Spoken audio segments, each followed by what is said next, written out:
Ya berangkat anak ke warung, nyuruh anak sekarang sakit hati. Bener kan? Nah sini nak beliin rokok ya, Samsul ke warung, bapak mau rokok, malah nyalain motor depan bapaknya. Jauhan pak warungnya, nyuruh yang lain aja pak. Karena saya udah janjian pak sama temen-temen, nunggu di jalan pakai motor mau ke Cilodong pak. Berangkat. Bapaknya melong aja, kata bapaknya, tahu gini cek dari orok nih anak. Banyak orang tua sakit hati sama anak.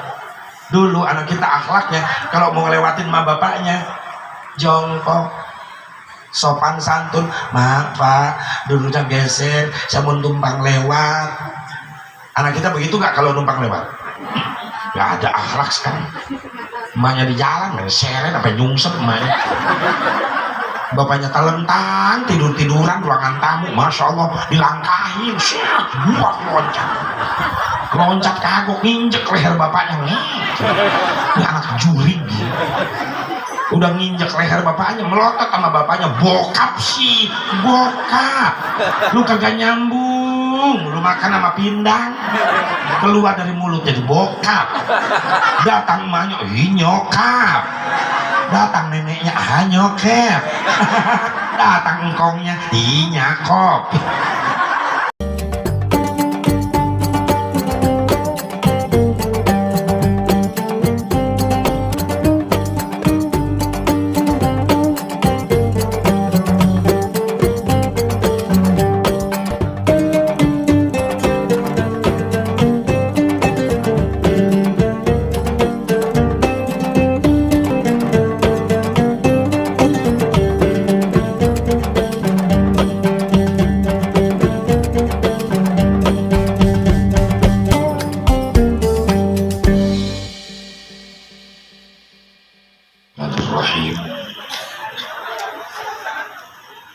Assalamualaikum warahmatullahi wabarakatuh.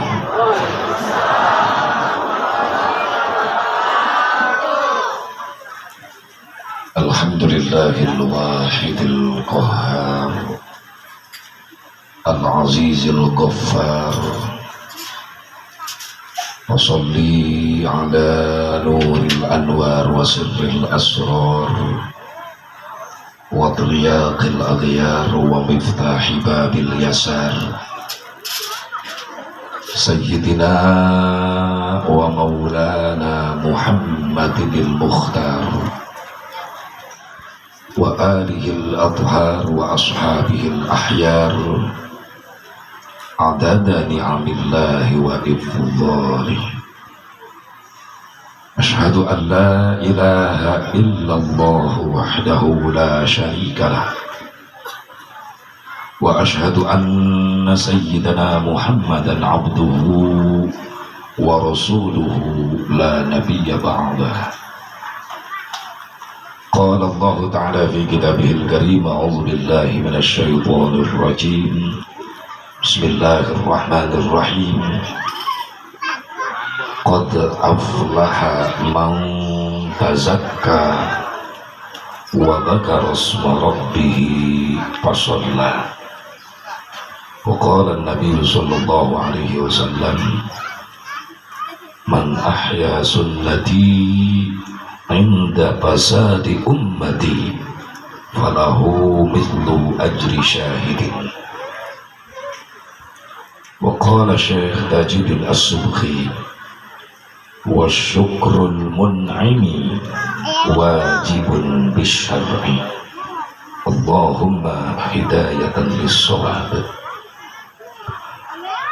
Pengatur waktu, penata acara yang saya hormati, wabil khusus segenap para panitia penyelenggara peringatan haul Syekh Abdul Qadir Jailani Qaddasallahu sirrahul aziz, keluarga besar jamaah Majelis Al-Istiqlaliyah, keluarga besar masyarakat Kampung Setu, Kelurahan Cilangkap, yang alhamdulillah dengan izin Allah hakikatnya wasilah sababiyah, ada proses acara ini bisa terlaksana karena ada proses, nggak ujug-ujug. Apa proses dari para panitia? Ada perjuangan, ada pengorbanan. Udah lama Al-Mukarram Khairuddin menghubungi kami untuk menentukan tanggal pengajian, meskipun jauh-jauh ke Cikampek, macet lagi, nggak disuguhin makan, enggak, soalnya nggak ada panitianya pada waktu itu, nggak ada seksi konsumsi, nggak ada. Udah setahun lebih ini perjuangan, disusul pengorbanan. Apa pengorbanannya? Harta, tenaga, pikiran. Harta dikorbanin. Ada tenda, ada panggung, sound system. Ini bukan milik panitia, bukan punya orang lain. Kok dipasang di sini? Karena dibayar pakai harta panitia. Tenaga dikorbanin. Jemaah ikut bebenah supaya nyaman di tempat dipakai ngaji. Bahkan sampai ada yang ikut begadang malam, menjemput meskipun salah sasaran. Gara-gara Google Map-nya ngaco itu Google. Kebetulan saya malam habis ceramah di daerah Cisalopa, Bogor. Langsung nginep di sini. Malam ini langsung ke Ciawi malam ini. Gak apa-apa meskipun gak ada yang nanyain. Ya barangkali mau tahu, habis dari sini saya ke Ciawi, malam besok langsung ke daerah Bandung, Cibaduyut. Biarin nggak ada yang nanyain juga. Ya, malam Selasa, malam Rabu, malam Kamis Brunei Darussalam.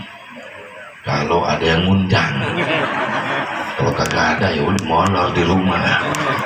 Apaan ke Brunei, nggak ada yang kenal, ada nyasar di sana. Alhamdulillah, ini ada perjuangan, ada pengorbanan, harta dikorbankan, tenaga dikorbankan, pikiran dikorbankan. Takut Asep Mubarok nggak datang. Ya kalau Asep Mubarok nggak datang, Ustaz Khairuddin yang digebukin. Ngomong ngondak Asep Mubarok datang kagak.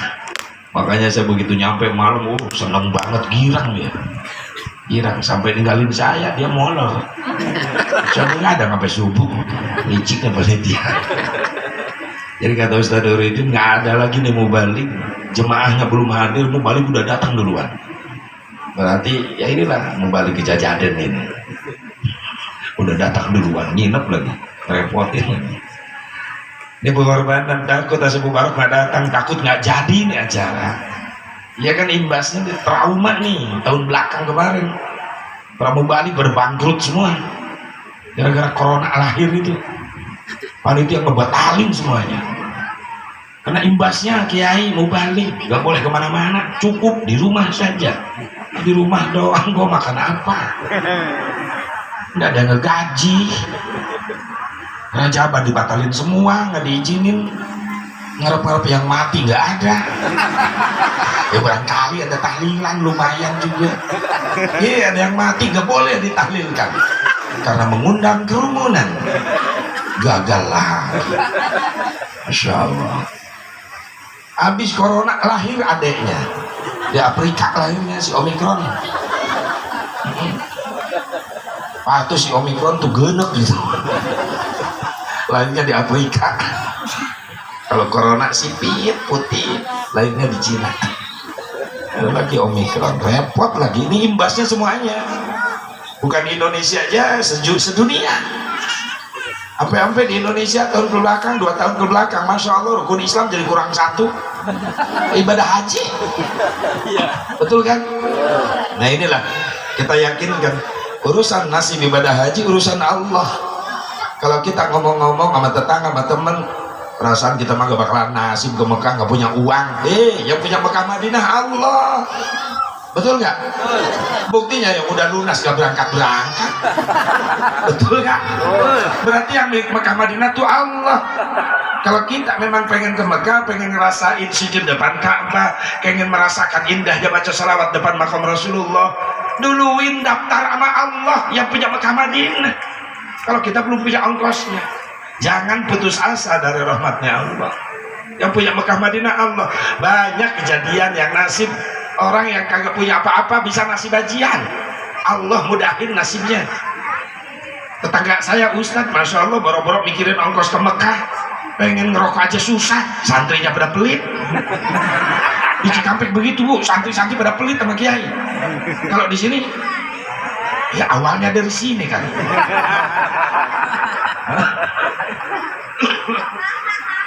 Ya Allah, udah nak, jangan ngobrol ya. Kalau saya ceramah nih ada anak-anak ngobrol gini, perasaan ceramah di PAUD saya. Coba mana ibunya, tolong di ini Bu. Nah, jangan ngobrol ya. Nih, lagi nasihan emak lu nih. Diam, jangan ngobrol. Ya, udah ya, jangan ngobrol ya. Percis emaknya. Bu, yang punya Mekah Madinah siapa? Daftarin dulu sama yang punya siapa? Allah. Kapan daftarnya? Tiap habis sholat, angkatin tangan, minta sama Allah. Kalau kita ditanya butuh nggak hidup nih sama Allah, butuh. Minta aja kagak pernah sama Allah. Kalau mama zaman dulu, bapak zaman dulu, assalamualaikum, tasbih yang dipegang. Nah sekarang remote sama HP. Betul nggak? Kerjaan siapa tuh? Nengok sono kemari, liatin suaminya, mungkin nyari suami, itu pekerjaan suaminya. Ya Allah, kalau butuh sama Allah, rajin minta sama Allah. Kenapa? Karena Allah gak pernah bosan diminta sama kita. Justru sebaliknya kita yang bosan minta. Wirid mah wirid, numpuk tiap kiai dimintain wirid. Dibaca mah kagak. Ukur tas wiridan numpuk aja di tas. Kalau bapak-bapak nyelip di dompet sampai hilang hurufnya, ya kagak pernah dibuka-buka, boro-boro dibaca. Sekali butuh bacaan, dibuka tuh wirid, hilang hurufnya. Harusnya marojak tanah, marojak celana. Ya Allah, minta sama Allah. Kalau memang sadar kita hidup butuh sama Allah, rajin minta sama Allah. Sampai Ustadz teman saya nasib, alhamdulillah. Meskipun syariatnya ya diongkosin sama dermawan, tapi kan hakikatnya nasibnya yang mahal itu. Betul nggak? Cuma ya orang yang iri ada aja. Pulang dari Mekah tuh Ustadz diledekin tuh, Haji Kosasi. Kenapa nggak usah dikasih? Ada aja orang usil. Kalau yang ono Haji Mansur, alamannya digusur kelebaran jalan. Usil banget tuh orang. Kalau yang sebelah sono, Haji Wahyu sebenarnya sawahnya payu. Orang yang ngejual sawah, lu yang repot kenapa sih? Yang sono Haji Tower, Haji Tower. Maksudnya apa? Nah dia mah gaji berangkat ke Mekahnya, hasil ngejual itu apa kebun dibeli sama Telkom, dibikin tower. Uang biar pakai ke Mekah, berarti Haji Tower. Astagfirullahaladzim. Saya nggak habis pikir sama orang begituan usil. Gimana kalau ada orang nasib bisa ke Mekah, ongkosnya hasil syariat dari dia jualan apa? Pupuk kandang, dikumpulin sampai bisa ke Mekah. Masa pulang dari Mekah jadi haji tai? Jangan begitu sama orang.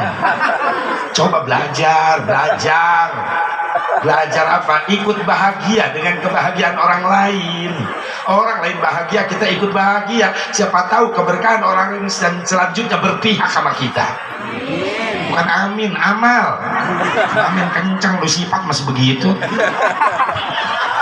Amin. Kelakuan masih begitu.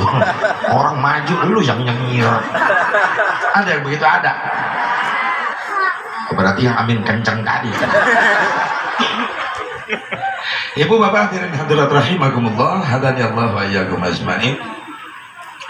Apapun yang dikorbankan oleh para panitia, baik harta, tenaga, pikiran buat acara ini, insyaallah menjadi ladang amal soleh, menjadi nilai sodakoh. Kalau diniatin sodakoh, insyaallah bakal jadi umpan Allah datangkan rezeki yang lainnya. Nabi nggak pernah bohong. Mana qasamadun min sodakatin bal yazdad. Apa yang kau sedekahkan di jalan Allah, harta kalian, maka itu harta bukan hilang, justru bakal ditambah sama Allah. Bahkan mudah-mudahan disedekah ibu bapak jemaah semuanya untuk pengajian siang hari ini, buat ibadah siang hari ini, insya Allah menjadi sebab Apa yang ibu bapak cita-citakan belum terkabul, insya Allah dikabulkan oleh Allah. Amin. Rasulullah juga yang mengatakan, yang bersabda, man arada ayyaqdiya hajatahu fal yuqaddim hadiyataha. Barang siapa yang ingin dikabulkan cita-citanya, dimudahkan bisnisnya, usahanya, maka dahulukan mengeluarkan hadiahnya, dahulukan mengeluarkan sodakohnya, karena sodakoh jadi umpan untuk mempermulus, mempermudah apa yang kita cita-citakan, apa yang kita harapkan dikabulkan oleh Allah Subhanahu wa Ta'ala. Amin ya Allah ya Rabbal alamin. Wabil khusus para alim ulama, para habaib, para kiai, para asatidz, guru-guru saya yang sama nafatin haflah mubarakah yang sangat saya hormati, dan kita doakan mudah-mudahan para ulama, para kiai dipanjangkan umurnya, ditambah-tambah sehat walafiat, tambah-tambah berkah ilmunya, tambah-tambah beli rezekinya, tambah-tambah istrinya. Ya biasa aja Bu, antara ya dan tidak. Ya amin, tidak ya udah diem, nggak perlu rusuh, nggak perlu. Udah mangap mau amin nggak jadi, kenapa? Kagok amat ngeliat. Nih bapak-bapak setuju? Nengok dulu gini. Bapak-bapak setuju? 5 orang setuju. Kelihatan ketakutannya. Ya, dia juga pasti udah takut, sorry, maaf, lain lagi levelnya. Banyak balik, bininya 2, 3, saya mah enggak. Alhamdulillah istiqomah, nggak pernah ngasih tahu. Yang enggak selalu setia, insyaallah. Ngontrol terus bini, tiap menit detik WA terus, lagi apa? Lagi telepon. Sama siapa? Ya malu lah. Ya saking cintanya, cemburuan banget ya. Ya gimana nggak cinta sama saya setornya gede terus. Makanya Pak, kalau pengen bini sayang terus, percaya sama bapak, gimana doa, duit. Ini ketahuan ibu-ibu nih, mau di rumah, mau di pengajian, aneh di kepalanya duit terus. Siapa sih lakinya nih? Gimana kata tangan begini doa, kalau duit begini kagak gaul lu. Berarti dua-duanya butuh doa, butuh duit. Iya. Kata ibu-ibu jangan munafik, Stan. Kita manusia biasa nih dunia, butuh duit buat bekal ibadah. Betul. Nabi yang nyuruh talabul halal fariidatun ba'da fariidah. Carilah uang yang halal setelah mengerjakan yang wajib. Carilah uang yang halal untuk mengerjakan wajib. Ibu wajib nutup aurat, nggak mungkin bikin kerudung sendiri, busana muslimah sendiri. Ini kan yang bikin orang lain. Ibu yang pakai, karena pakai apa? Butuh duit. Makanya kalau sama Ustadz Pak Kiai jangan ngecap loh, Ustadz matre, Ustadz mata duitan.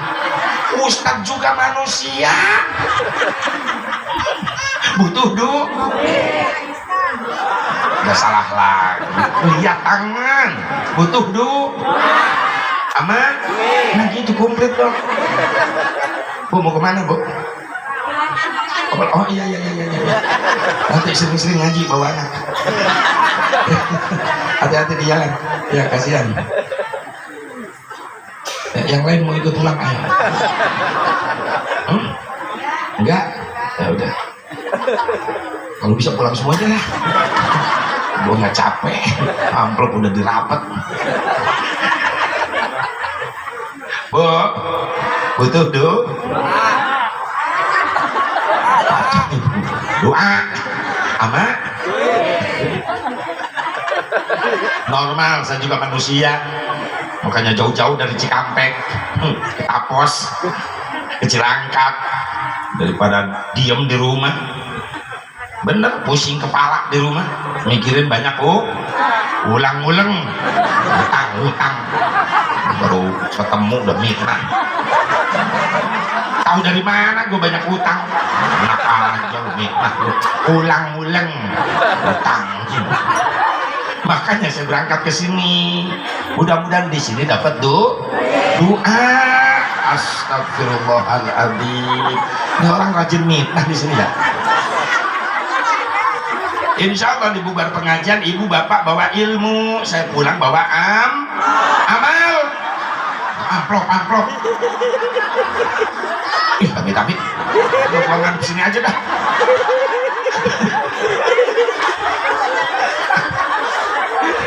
Itu yang nyari saya itu kealangin salon.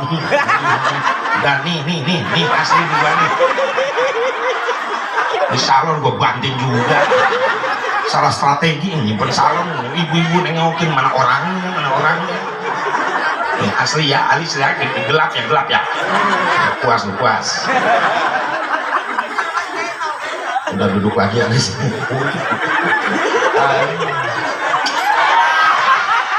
Nenek tahu. Ya Allah ya Rabb. Ibu bapak hadirin hadirat rahimakumullah, udah doain para ulama, para habaib, para kiai panjang umur, sehat walafiat, ditambah berkah ilmunya, mudah rezekinya, dikasih turunan yang soleh dan solehah yang mampu melanjutkan perjuangannya. Aparatur pemerintah setempat baik sipil, TNI, Polri yang saya hormati dan insya Allah dijadikan pemimpin yang amanah. Pada salam ihtiram, marilah kita bersama-sama menjadikan puji syukur kehadirat Allah Subhanahu wa taala. Shalawat beserta salam semoga tetap Allah curahkan selama-lamanya dari junjungan besar Muhammad sallallahu alaihi wa alihi wasallam, kepada keluarganya, para sahabatnya, para tabi'in atau tabi'in, para ulama-ulama salihin, juga para pengikutnya, khusus kita yang hadir pada siang hari ini. Mudah-mudahan kita mendapatkan syafaatul uzmanya Nabi Muhammad sallallahu alaihi wa alihi wasallam. Hadirin hadirat hadanillahu wa iyyakum ajmain.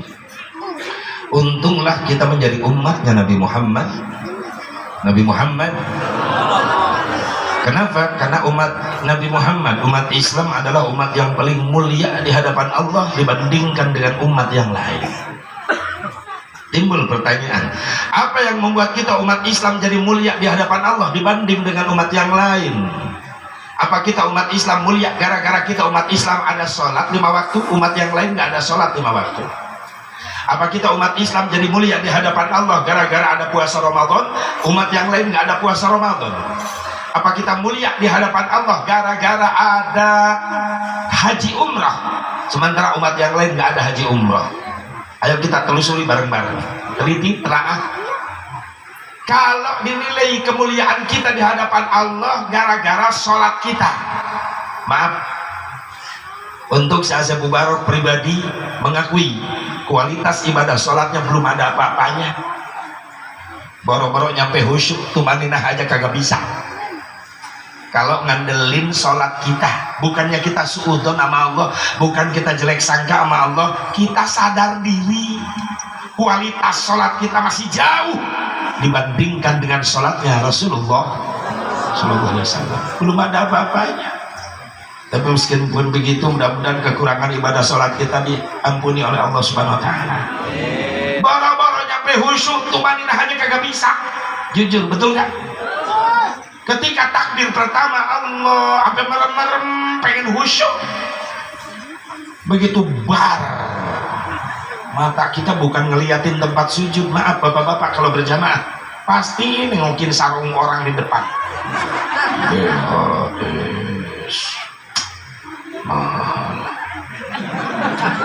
Tapi atas juga bagus. Allah Akbar. Tapi yang baru sekarang mahal katanya atas. Nggak apa-apa, wadi morsan. Kalau malaikat tukang humor udah ditendang tuh orang sholat begitu, belanjanya di mana tolol? Sholat mikirin harga sarung. Makanya kalau sholat anak kita ke masjid, tolong Bu, punya anak laki-laki ke masjid, kasih bajunya yang polos. Karena berjamaah bukan mikirin diri sendiri, bapak-bapak nih laki-laki di masjid, pikirin orang di belakang kita, untuk menjaga kehusyuan, ketumaninahan yang di belakang kita. Di sembarangan anak ke masjid pakai kaos bebas, berjamaah ngikut, kaos hadiah iklan dipakai sholat berjamaah sama anak kita di kacang Garuda. Jublak di belakang, ini kacangku. Di sampingnya temennya pakai kaos hadiah kopi kapal api, jelas lebih enak. Di depan lagi anaknya, Ustadz di belakang sholat sunat. Allahu Akbar. Begitu mata melek lihat di depan kaos anak-anak, ini kacangku. Di sampingnya jelas lebih enak. Ustadz jadi mikir, bukan khusyuk, ini kacang apaan yang enak. Jadi ngaco tuh Ustaz. Mata keganggu ketika sholat, telinga diganggu ketika sholat. Maaf ibu-ibu, kalau saya tanya, sholat isyaknya ibu-ibu bukan karena adzan isya, karena iklan. Lu ngaku jujur lu. Anak udah ngasih tahu, nah udah adzan isya, nyantai, isya lama waktunya. Ini sayang si Andin lagi seru-serunya. Nanti kalau iklan sholat isyaknya kalau begitu iklan baru dah ke kamar sholat. Anaknya ngomandoin di ruangan tamu depan TV, mah iklannya banyak. Maya tenang, iklannya banyak.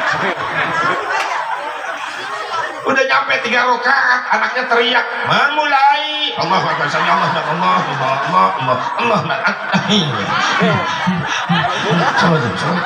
loncat langsung.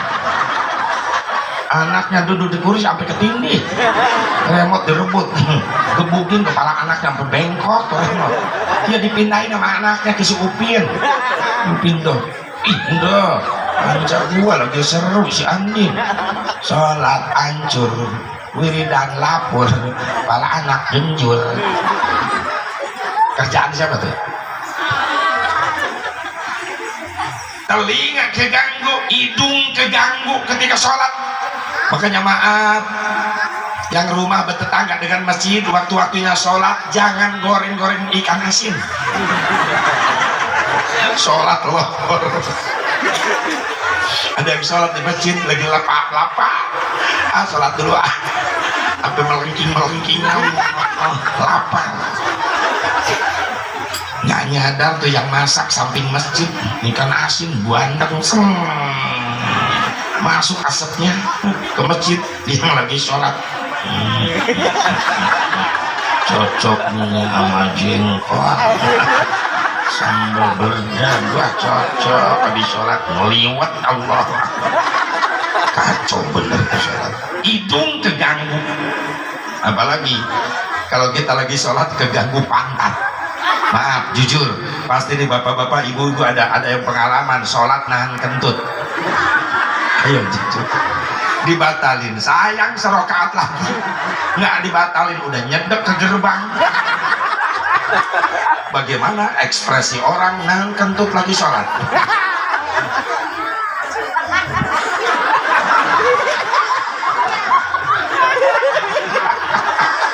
Nahan kentut lagi sholat. Kok Ustadz tahu? Gua ngalamin. Ya jangan nyalahin orang.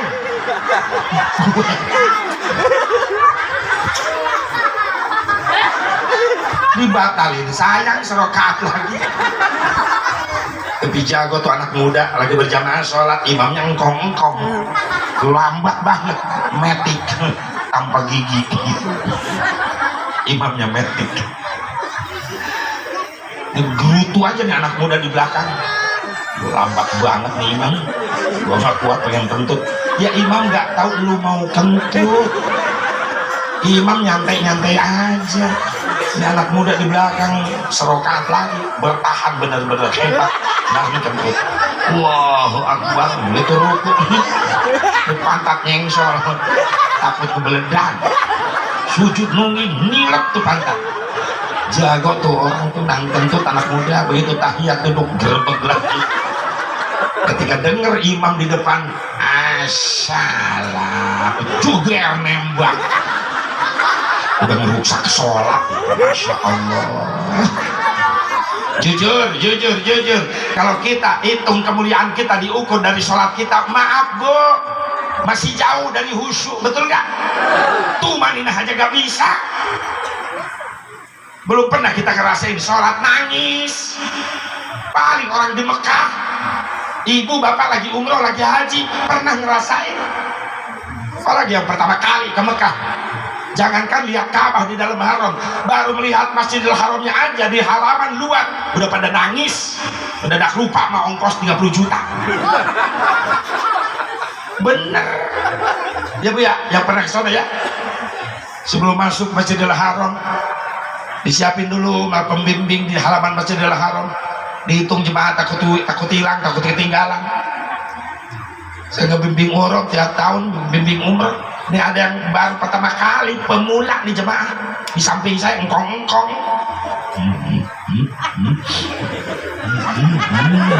Gua kira wiridan. Dilihat tuh mewek di singkong. Ada pangkong. Banyak dosa. Ih, gua juga banyak. Sombong. Ya, apa? Masjid Haramnya di mana? Ini depan. Dia kira hotel. Ini Masjid Haram. Ka'bahnya di mana? Di dalam. Masih ada? Ya ada lah, masa hilang. Ada, tenang. Bentar lagi maghrib. Adzan benar lagi, kita masuk dalam haram supaya kita sholat di dalam Masjidil Haram bisa liatin Ka'bah dulu. Ayo siap-siap, talbiyah sunat, masuk. Labbaik Allahumma labbaik. Masuk masjid. Nangis lagi lihat Ka'bah. Biasanya nengok di foto di TV ini ada di depan. Lu pingsan, gua yang repot. Lebih ngebimbing TK saya. Emang dia juga TK, taman kada luar saja. Dia berhenti nangis pagi besok adzan maghrib. Allahu Akbar, Allahu Akbar. Begitu adzan Masjidil Haram, berhenti dan nangis.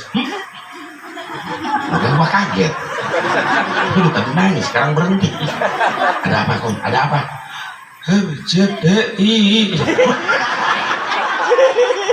Dia sering dengar adzan begituan di rumahnya maghrib di RCTI. Ini kok, yang ini mah asli Mekah. RCTI juga dapat ngerekam dari sini. Untung gua nggak jawab oke. Masya Allah. Habis adzan iqamah, Allahu Akbar, Allahu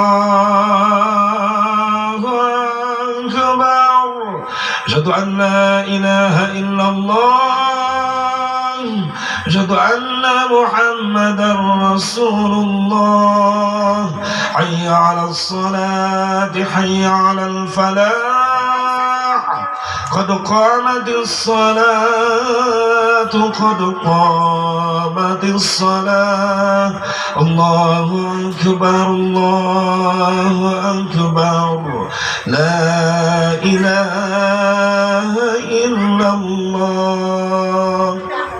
Imam mulai kedengeran suaranya di depan. Wa tadilu sufufakum, luruskan misal. Allahu Akbar. Bilal ngikutin dari belakangnya. Allahu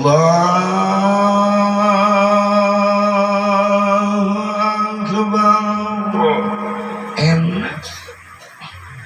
Dia dengar suara imam sampai lupa sama ongkos. Nyetrum. Emang Islam indahnya begitu. Islam tuh ada seni. Seni apa? Seni qiraat. Betul nggak? Kalau nggak ada seni, nah adzan gimana? Lurus.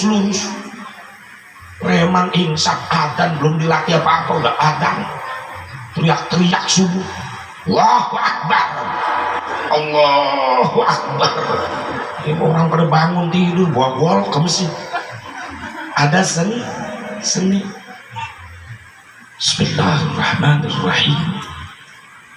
Alhamdulillahi Rabbil Alamin, Ar-Rahmanir Rahim, Maliki Makanya orang ke Mekah haji umroh ongkosnya mahal, resikonya nyawa, capek, tapi aneh, kagak ada yang kapok. Pulang dari sono pengen ke sono lagi. Kenapa? Ada kenikmatan batin yang gak mampu dibayar dengan nilai 30 juta. Sehingga pulang dari Mekah itu terasa indahnya sholat di sana. Apalagi yang belum nasib. Mudah-mudahan dengan karomatul Syabdul Qadir Jailani qaddasallahu sirruh haji, saya yakin yang di sini adalah pecinta-pecinta wali-wali Allah, bisa nasib berangkat ke sana. Amin. Ya Allah ya Rabban. Pengen ke sana Bu? Pengen? Yang belum? Pengen gak? Udah daftarnya belum? Siapa yang mau bawa? Ya daftar duluan sama Allah yang punya Mekah Madinah. Ini pada nasib semuanya. Amin. Yang muda bisa berangkat lagi ke sono karena rindu. Apalagi yang belum, insya Allah bisa merasakan nikmatnya sujud di depan Ka'bah, bisa merasakan nikmatnya baca sholawat di depan makbarah Rasulullah Sallallahu Alaihi Wasallam. Diukur sama sholat kita masih jauh kualitasnya. Mungkin mulia kita di hadapan Allah dibanding dengan umat yang lain gara-gara puasa Ramadan kita. Maaf, kualitas puasa Ramadan kita masih jauh. Baru-baru nyampe kualitas khusus, nyampe puasa khusus aja belum bisa. Kita mah puasa Ramadan kualitasnya cuma kualitas puasa umum. Apa puasa umum? Baru mampu nahan lapar haus doang. Mata kagak ikut puasa, bibir gak ikut puasa. Ngebuburit nungguin maghrib, bukannya tadarus tuh bibir ngegosip aja. Kok besok mah ngebuburit lagi cepat, nggak terasa maghrib. Lagian ceritanya belum beres. Cerita apa? Biasa, tetangga sebelah. Masya Allah, tidak hilang semuanya. Betul? Mungkin gara-gara haji umroh masih jauh. Pulang dari Mekah kita Pak Haji cuma dapat peci putih doang. Ngerasain nikmatnya sholat di sana sampai nangis Pak Haji. Waktu di Mekah doang. Pulang dari Mekah tuh Haji, Bu Haji, nyampe ke Cilangkap, ke Setu, sholatnya Pak Haji di sini Bu Haji, gak nangis lagi. Betul? Timbul pertanyaan, kemana air matamu, Ji? Udah hilang semuanya di sana. Baca sholawat nangis di situ. Kita ke Raudhah Madinah Al-Munawwarah, masuk dari Babus Salam pengen ziarah ke Rasulullah ke Raudhah, baru ngucapin kalimat Assalamu alayka ya Rasulullah, nangis malu sama Rasulullah. Pulang dari Mekah tuh haji baca sholawat di Setu gak nangis lagi. Kemana air matamu, Ji? Habis di Madinah. Makanya pengen ke sono lagi. Mudah-mudahan bisa nasib lagi. Cepat normal lagi di Indonesia. Amin. Ya ribet lah gara-gara yang beginian diteguran dunia nih. Bukan Indonesia saja, sedunia. Mekah Madinah kena imbasnya. Betul nggak? Betul nggak? Kalau ini sedunia berarti teguran dia Allah. Allah negur. Di dunia udah banyak yang sombong dengan ilmunya. Amerika sombong, Rusia sombong, Korea sombong, mampu membuat senjata canggih. Allah tegur, Allah ciptakan pelor yang kecil, gak kelihatan corona namanya. No Amerika, Rusia, labakan semuanya, gak bisa ngadepin. Makanya jangan cuma kalau udah datang teguran dari Allah, semuanya kebagi. Satu makan nangka, semua kena getahnya. Makanya mudah-mudahan dengan pengajian ini jadi benteng buat kita khusus yang hadir. Semuanya diselamatkan oleh Allah, dijauhkan dari balahi, dijauhkan dari wabah, kita diselamatkan di dunia wal akhirah. Amin. Ya Allah ya Rabbal Alamin. Kalau bukan karena haji, bukan karena puasa Ramadan, bukan karena sholat, habis kita mulia di hadapan Allah umat Islam. Gara-gara apa? Jawabannya cuma satu, gara-gara dapat cintanya Nabi Muhammad, gara-gara dapat syafaahnya Nabi Muhammad Sallallahu Alaihi Wasallam. Kalau nggak ada syafaahnya Nabi, mau ngandelin apa? Kita tahu diri kualitas sholat kita, ibadah kita masih jauh. Makanya kita muliakan Syekh Abdul Qadir Al-Jailani. Kenapa? Karena di pundak beliau ada stempel telapak tangan Nabi, telapak kaki Nabi Muhammad Sallallahu Alaihi Wasallam. Ketika Rasulullah mau Isra Mi'raj, ini buruk yang ditawarkan oleh Allah, yang nangis tuh buruk. Rasulullah nanya, kenapa lu nangis bro? Saya sudah mendambakan dari dulu pengen jadi kendaraannya Nabi Allah terakhir, manusia yang paling mulia yang bernama Muhammad bin Abdullah. Karena Nabi Muhammad, kata Nabi Muhammad, aku Muhammad bin Abdullah, terima kasih, pilihlah aku untuk menjadi tungganganmu Isra Mi'raj. Kata Rasulullah, baik, aku pilih kamu. Saking senangnya jadi gemuk tuh buruk, yang tadinya kurus jadi gemuk. Tapi aku ada permintaan ya Rasulullah. Apa? Tolong supaya jadi saksi nanti, tempelkan telapak tanganmu di punggungku. Lalu Rasul membuat stempel di punggung buruk dengan tangannya tinggi. Begitu ditempelin tangan Rasulullah, di buruk jadi tinggi. Rasul sampai kagak kesampaian mau naik. Harus pakai apa wasilahnya naik punggung buruk? Maka Allah ngutus satu arwah ruh yang datang di depan Rasulullah menawarkan diri. Ya Rasulullah, jangan susah untuk naik ke punggung buruk, injak saja aku. Kata Rasul, siapa kamu? Aku adalah ruh Gausul A'zam Abdul Qadir Al-Jailani. Ruhnya Tuan Syah Abdul Qadir Jailani datang. Kata Rasulullah, hebat kamu, dari turunanku kamu akan menjadi orang yang mulia. Baik, telapak kakiku akan aku tempelkan, injakkan di punggungmu, dan insya Allah akan menjadi stempel di pundakmu telapak kakiku. Tanda apa ini ya Rasulullah? Kalau seandainya Allah tidak menutup Nabi dan Rasulnya dengan aku, dengan kerasulanku, kata Nabi Muhammad, mungkin kamu akan menjadi Nabi. Tapi Allah sudah menutup seluruh Nabi dan Rasul, ditutup terakhir dengan kerasulan dan kenabianku. Maka engkau akan mulia nanti.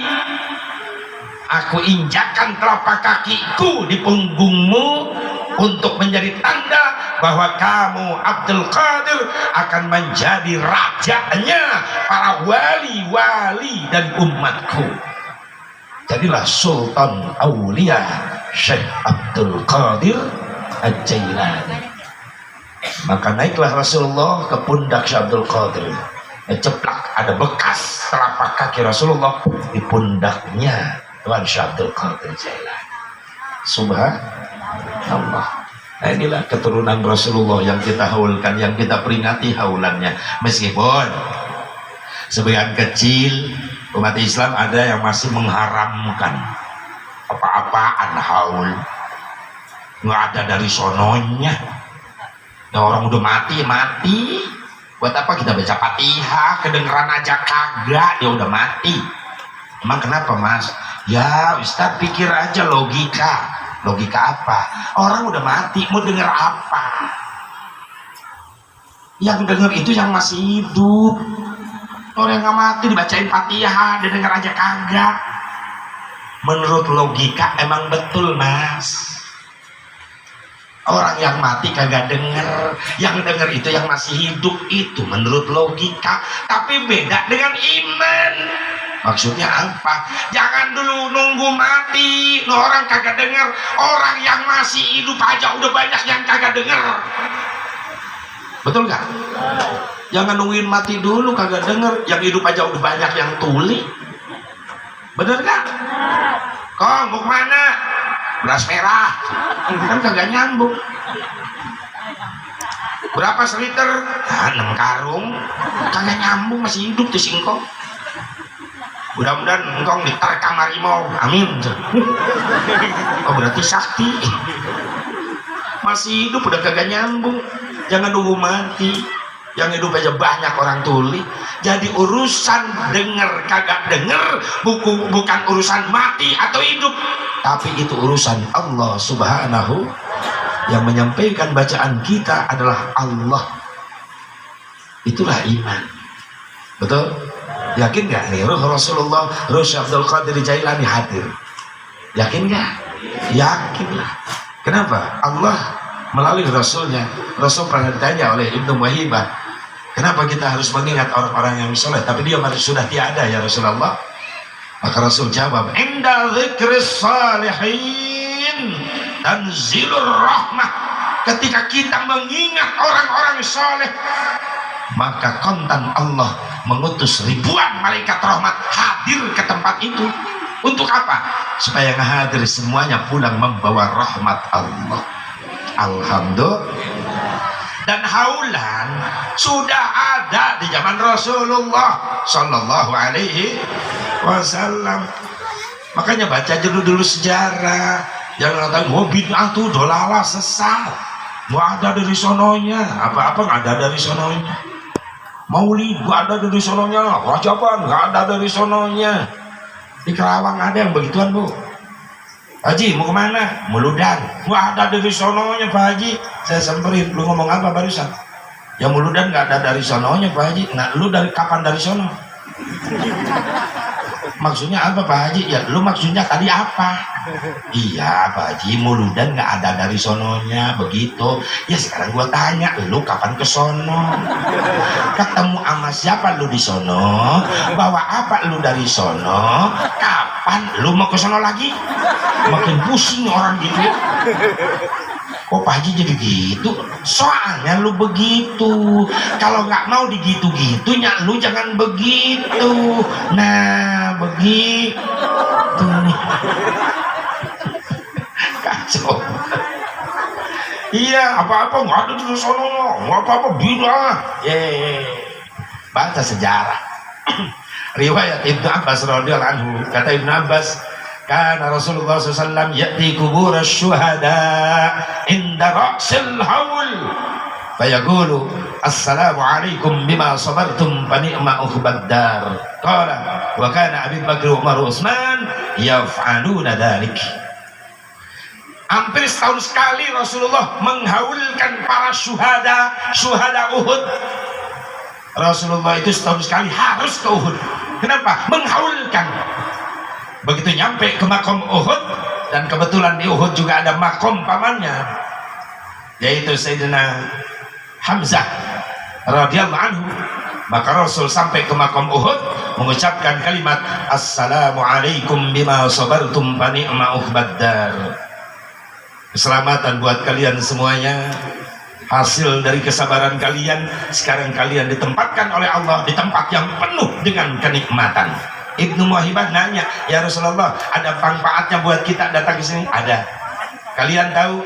Ya Rasulullah, ini makamnya siapa? Orang-orang soleh ya Rasulullah, yang siap mengorbanin jiwa raganya demi cintanya kepada Allah dan kepada Rasulnya, yaitu engkau. Berarti orang soleh yang ada di makam ini. Iya ya Rasulullah. Maka Rasul gesin inda dzikri shalihin tanzilur rahmah. Ketika kita mengenang orang-orang soleh, maka kita mendapatkan rahmat. Alhamdulillah, ada dari Rasulullah menghaulkan, mengingat kembali orang-orang soleh. Apalagi Syekh Abdul Qadir Jailani qaddasallahu sirrahul aziz, banyak karomah kemuliaan beliau. Dan alhamdulillah sekarang cucu cicit beliau sudah menyebar ke Indonesia datang. Ada yang dari Palestina, ada yang dari Libanon. Kebetulan saya juga keberkahan di bulan-bulan kemarin, gak ngimpi-ngimpi, nggak ada undangan apa-apa. Kebetulan beliau cicitnya Syekh Abdul Qadir Al-Jailani Al-Hasani lagi keliling Indonesia, yang bernama Syekh Ahmad Rauhi Ad-Duhaibi Al-Jailani, mampir ke rumah saya. Beliau mau ke Cirebon, kebetulan yang di Cirebon membatalkan, ngontak saya melalui murtajimnya, melalui penerjemahnya. Ya ada di rumah. Ada Ustaz, ini Syekh mau ke sana. Oh iya silakan. Ke rumah, sampai nginep di rumah saya. Syekh Rauhi Ad-Duhaibi Al-Jailani. Itu beliau keliling Indonesia. Kenapa? Menurut beliau saya mimpi. Waktu di rumah saya di Libanon, karena beliau, saya mimpi kenapa? Dalam impian saya itu kakek saya datang, Syekh Abdul Qadir Al-Jailani. Dalam mimpi itu saya melihat satu padang rumput yang begitu indah, banyak pepohonan, hijau, subur. Tapi lama-lama itu jadi hilang rumput hijau dan pohon-pohonan kebakar semua. Kakek saya datang. Saya nangis itu, dalam mimpi nangis melihat itu tempat yang tadinya indah kok jadi kacau balau begini. kakek saya datang dalam impiannya. Saya tanya, kakek datang mau apa? Justru kata Syekh Abdul Qadir, aku mau nanya kamu, kenapa kamu nangis kakek? Saya mimpi melihat begitu indah, ada tempat hijau, rindang, subur, makmur, tapi sekejap itu hancur rerumputan dan pohon-pohonan. Itu daerah mana kakek? Kata Syekh Abdul Qadir, itu satu negara yang dimana di negara itu selalu dibacakan riwayat sejarah manakibku. Negara apa itu kakek? Itu namanya Indonesia. Ya paling mayoritas yang selalu membacakan riwayat Syekh Abdul Qadir Jailani di Indonesia, mayoritas. Boleh aku ke sana, kamu datang ke sana. Nanti yang lain pun akan mengikuti ke sana. Karena di sana adalah orang-orang yang dekat dengan aku. Ketika nanti di yaumil mahsyar, mereka ada di hadapanku nanti. Makanya pantas di Indonesia banyak majelis manaqib, majelis thariqah. Ternyata sudah dimimpikan oleh cucunya. Dan penasaran, beliau pun datang ke Indonesia. Ternyata sesuai dengan mimpinya, apa yang dilihat, Indonesia begitu indah. Pertama kali dia datang ke Jawa. Subhanallah, ini negara kita ini, subhanallah. Syekh Abdul Qadir aja memimpikan, sudah tahu Indonesia. Rasulullah pun begitu. Ketika Hadratus Syekh Al-Maghfurlah Mbah Hashim Asy'ari pesantren di Makkah, dia punya adik kelas pesantrennya bernama Dzurriyyah Rasulullah, bernama Ali Habib Husain Al-Jufri. Itu adik kelasnya Mbah Hashim Asy'ari. Beres pesantren pulang, nih Habib Husain Al-Jufri pengen tahu pulang kemana? Indonesia. Saya pengen ke Indonesia. Maka hijrahlah dari Tarim Yaman Habib Husain Al-Jufri. Di mana? Ke Palu, Sulawesi. Dia berjuang agama di sana. Mbah Hashim di Jawa, Habib Syekh Aslim Al-Jufri berjuang agama di Palu, Sulawesi. Ketika dalam satu saat tidur, Habib Salim Al-Jufri tidur. Dalam tidurnya datanglah Rasulullah dalam mimpinya. Kata Rasulullah, Al-Jufri, kalau negara ini merdeka, tolong sampaikan, kasih mereka bendera dua warna, merah dan putih. Lalu Habib Salim Al-Jufri menghubungi Mbah Hashim Asy'ari. Mbah Hashim Asy'ari, aku mimpi. Mimpi apa? Rasul datang kepadaku dalam mimpiku. Ada amanat apa? Ada pesan apa? Kalau negara ini merdeka, tolong kasih bendera dua warna, merah dan putih. Maka kata Mbah Hashim Asy'ari, baik, itu ide bagus. Aku akan sampaikan kepada Bung Karno nanti ketika Muktamar NU kedua tahun 37. Maka pada Muktamar NU kedua tahun 37, pesan itu disampaikan kepada Bung Karno dan tidak ada tawar-menawar. Bung Karno langsung menerima merah putih adalah bendera kebangsaan kita. Pesan dari Rasulullah. Makanya wajar di Indonesia banyak dzurriyyah Nabi, betul? Karena Indonesia nggak bisa dijauhkan dari habaib. Indonesia nggak bisa dijauhkan dari dzurriyyah Nabi. Kenapa? Banyak para habaib yang ikut mendirikan bangsa tercinta ini. Betul nggak? Yang merancang gambar Garuda aja itu kan dzurriyyah Nabi, cucu Nabi. Sayyid Hamid Al-Qadri itu perancang burung Garuda. Yang membuat Paskibra, pasukan pengibar bendera. Ketika Bung Karno mau memproklamasikan, ini siapa yang mengibarkan bendera? Datanglah seorang TNI, Tentara Nasional Indonesia, berpangkat sersan pada waktu itu, bernama H. Mutahar. Kata H. Mutahar, Bung, jangan susah-susah, saya sudah bikin pasukan pengibar bendera. Sampai sekarang Paskibra dipakai di istana. Siapa yang menciptakan Paskibra? Adalah dzurriyyah Nabi H.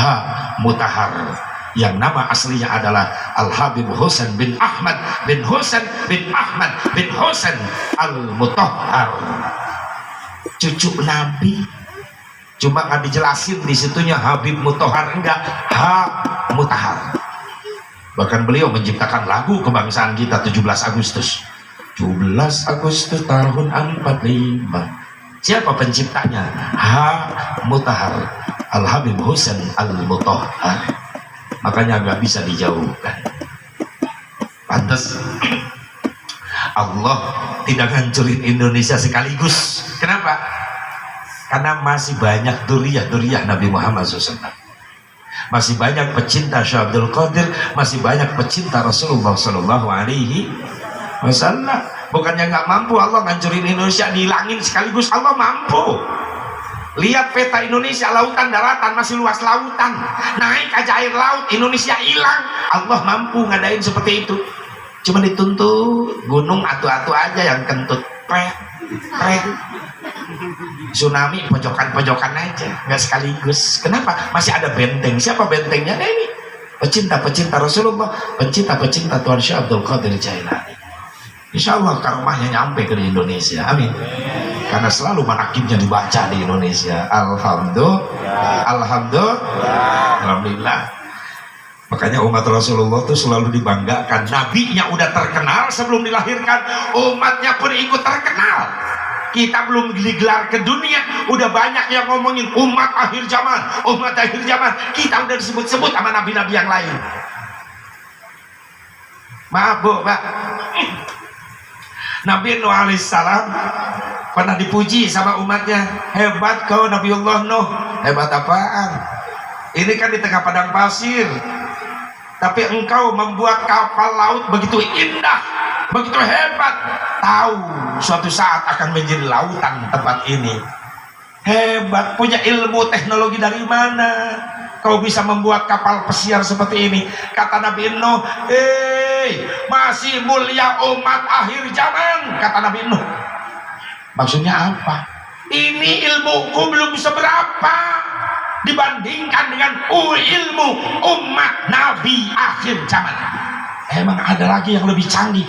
Ada. Nanti ilmunya orang-orang umat Nabi akhir zaman. Ternyata betul. Nabi Nuh dari kayu bikin kapal laut. Nah kita umat akhir zaman dari besi, bisa pakai perang lagi. Betul?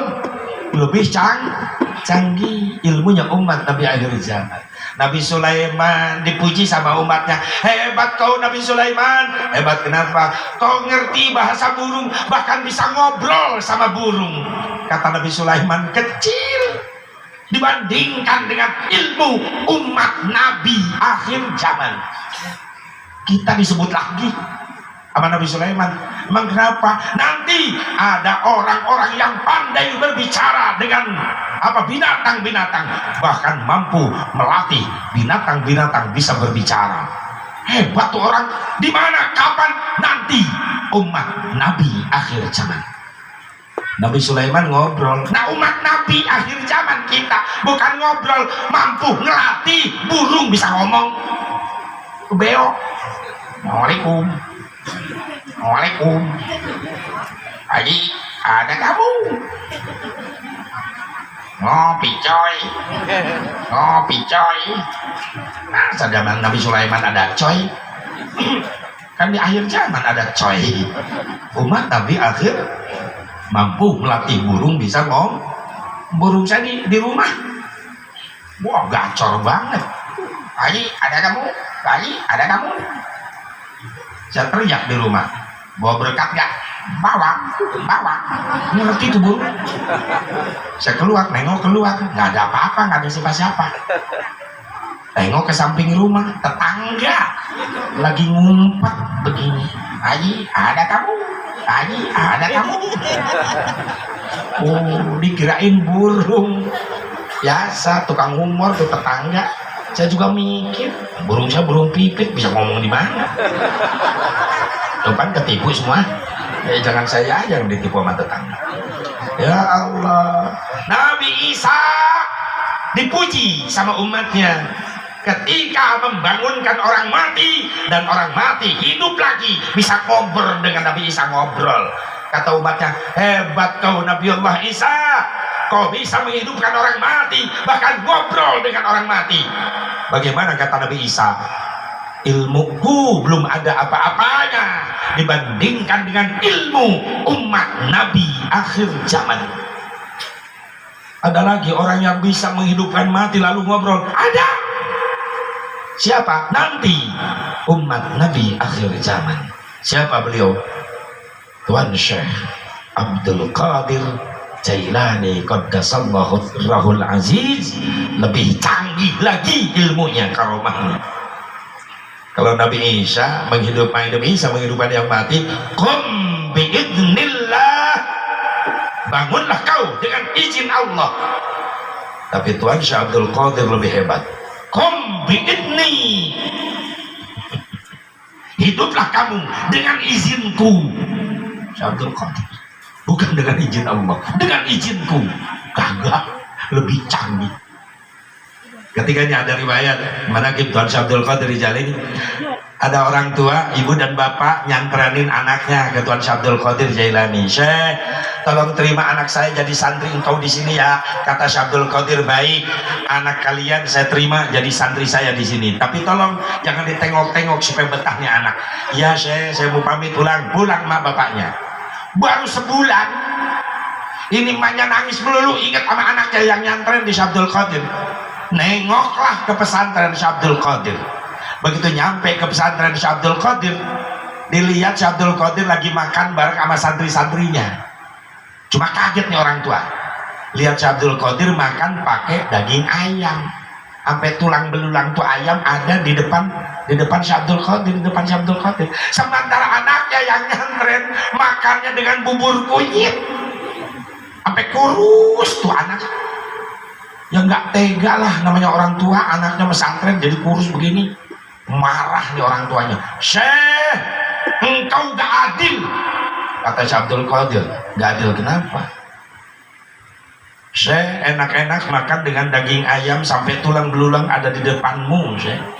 Sementara anakku, santrimu di sini, anakku sampai kurus, pantes makannya dengan bubur kunyit.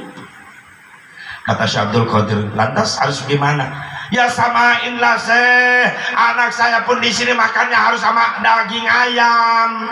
Kata Syekh Abdul Qadir, oh begitu. Jadi kalau saya makan dengan daging ayam, santri saya pun harus dengan daging ayam. Iya Syekh, itu namanya adil. Kata Syekh Abdul Qadir, baik. Anakmu nyantren di pesantren saya, makan tiap hari dengan daging ayam sama dengan saya, tapi syaratnya apa? Harus mampu menyamai ilmuku. Ilmu gimana Syekh? Nih lihat, nih tulang-tulang ayam dikepal dengan tangannya Syekh Abdul Qadir. Lalu Syekh Abdul Qadir mengucapkan kalimat qum biidzni, dilempar tuh tulang ayam jadi ayam lagi hidup. Tulang-tulang ayam jadi ayam lagi hidup. Itu karomahnya. Kalau saya punya ilmu begituan, proyek ayam, pabrik ayam bangkrut semua. Nah iya, muludan cukup satu aja ya. Maklum, itu tulangnya dikumpulin ya. Langsung, ini hidup lagi, sembelih lagi, masak lagi, awet ayam satu. Coba udah niat sombong begitu nggak nyampe ilmu begitu. Syekh Abdul Qadir karomahnya subhan. Kalau Nabi Isa qum biidznillah, hiduplah kalian dengan izin Allah. Tapi Syekh Abdul Qadir Al-Jailani Qaddasallahu Sirrahul Aziz dengan kalimat qum biidzni, hiduplah kalian dengan izinku. Inilah prioritas utama. Ilmu diberikan oleh Allah kepada dzurriyyah Rasulullah SAW, yaitu Syekh Abdul Qadir Al-Jailani. Mudah-mudahan kita pecintanya dapat karomahnya, amin. Ya Allah ya Rabbal alamin. Jadi mulianya kita di hadapan Allah karena dapat syafaatnya Nabi Muhammad, dapat cintanya Nabi Muhammad Sallallahu Alaihi Wasallam. Kapan? Nanti di yaumil mahsyar. Orang-orang pada ribut kesono kemari cari pertolongan di yaumil mahsyar nanti. Manusia-manusia berkumpul cari pertolongan, lari ke depan Nabi Adam. Kata Nabi Adam, mau apa? Saya mau minta syafaat Nabi Adam. Lalu Nabi Adam jawab, maaf, aku nggak bisa ngasih syafaat. Kenapa Nabi Adam? Aku malu sama Allah. Kenapa malu sama Allah? Aku malu sama Allah selama hidupku aku pernah bikin dosa, sehingga aku diturunkan dari surga ke dunia. dan aku bertobat kepada Allah sampai ratusan tahun. Sujudku, kata Nabi Adam, sambil nangis, sambil baca doa istighfar. Apa yang dibaca doa Nabi Adam ketika sujud bertobat kepada Allah? Rabbana zalamna anfusana wa illam taghfir lana wa tarhamna lanakunanna minal khasirin. Itu aku baca. Berapa tahun sujud nangis tobat Nabi Adam? 100 tahun sujudnya sambil nangis. Kita boro-boro sujud 100 tahun, umur aja kagak nyampe. Kita dibawa imam sujud setengah menit udah pegel leher. Kadang-kadang kita sudah duluin ngebangun, imam masih sujud di depan, kita bangun duluan, pas tengok ke depan imam masih sujud, nyusul sujud lagi. Itu membuat bingung malaikat. Kata malaikat, gimana ngenilainya gua? Ini orang sujud 3 kali di tengah rakaat, sahwi aja bukan. Untung malaikat gak pernah humor. Kalau humor udah rocok pantatnya. Mungkin juga itu DKM salah beli karpet. Ya karpet sekarang ada pernya, tumpang. Gak ada yang betah sujud sekarang. Ya Allah ya Rabbana. Bahkan satu riwayat Nabi Adam ketika sujud membaca Rabbana zalamna anfusana sampai 100 tahun nangis di atas batu, karena Nabi Adam ketika diturunkan dari surga diturunkannya di Bud. Dulu namanya Bud, sekarang India. Istrinya Siti Hawa diturunkan di Jeddah, makanya sekarang disebut itu kota Jeddah di Mekah. Jeddah itu apa? Nenek turunnya Siti Hawa, neneknya manusia. Nabi Adam di Bud, India, selama 100 tahun. Lama kelamaan Nabi Adam penasaran, sujud terus-terusan baca istighfar, tapi belum ada jawaban dari Allah. Maka bangun Nabi Adam dari sujudnya, lalu melek matanya melihat ke atas, kaget. Ketika melihat ke atas, dua kalimat bercahaya begitu indah dibaca oleh Nabi Adam, la ilaha illallah Muhammadur Rasulullah. Protes Nabi Adam, ya Allah ya Rabbi, gak sembarangan makhluk bernama Muhammad ada di samping namamu, kecuali Muhammad itu makhluk engkau yang paling mulia. Siapa itu Muhammad ya Allah? Allah jawab, ya Adam, hada ismun min asma'i auladik. Adam, ini Muhammad nama calon putra turunanmu. Manusia ya Allah, iya hebat banget, belum digelar ke dunia dohirnya namanya udah disiapin. Allah tegesin, Adam, ini Muhammad adalah manusia yang paling aku cintai. Lalu Allah nyuruh Nabi Adam, ya Adam, ud'uni bihaqqihi qad ghafartu lak walaula Muhammadin ma khalaqtuk. Adam, mintalah kepadaku dengan haknya Muhammad, maka aku ampunkan kesalahanmu. Karena kalau aku tidak menciptakan Muhammad, maka aku tidak akan menciptakanmu. Secara tidak langsung inilah asal muasal adanya perintah tawasul. Jadi yang nyuruh tawasul itu Allah. Yang pertama tawasul itu Nabi Adam. Bagaimana katanya Nabi Adam tawasulnya? Ya Rabbi, inni atawassalu bihadzal walad antaghfirli hadzal walid. Ya Allah, aku bertawasul perantara putra turunanku yang bernama Muhammad, ampunkan aku bapaknya. Maka Allah terima tobat Nabi Adam setelah Nabi Adam menyebut-nyebut nama Nabi Muhammad. Berarti ada perintahnya kalau begitu tawasul. Ya ada, surah Al-Maidah, Al-Quran. Bismillahirrahmanirrahim. Ya ayyuhan ladina amanu taqullah wabtaghu ilaihil wasilah wallahu a'lam bimuradi. Orang-orang yang beriman, bertakwalah kepada Allah dan minta sama Allah dengan wasilah. Siapa yang dimaksud di sana? Nabi Muhammad. Allahumma rabba hadhihi ad-da'watil tammah was-salatil ati sayyidana Muhammadanil wasilah. Kenapa jadi wasilah? Allah tidak akan menciptakan makhluknya kalau tidak terlebih dahulu Allah menciptakan nur Nabi Muhammad. Karena Allah menciptakan lebih dulu, Allah ciptakan nur yang pertama Allah ciptakan. Ketika nur dicipta, Allah berfirman, ya nur khalaqtuka wa sammaituka bi Muhammad. Cahaya, aku ciptakan kamu dan aku kasih nama kamu dengan nama Muhammad. Setelah nur Muhammad dicipta, barulah di situ Allah menciptakan Arasy, Lauhil Mahfud, Qalam, dicipta dari nurnya Nabi Muhammad. Makanya namanya Muhammad, mim ha mim dal, Muhammad. Mim yang pertama adalah maujudul khalaiq bisababi, adanya seluruh makhluk sebab Allah mengadakan Nabi Muhammad sallallahu alaihi wasallam.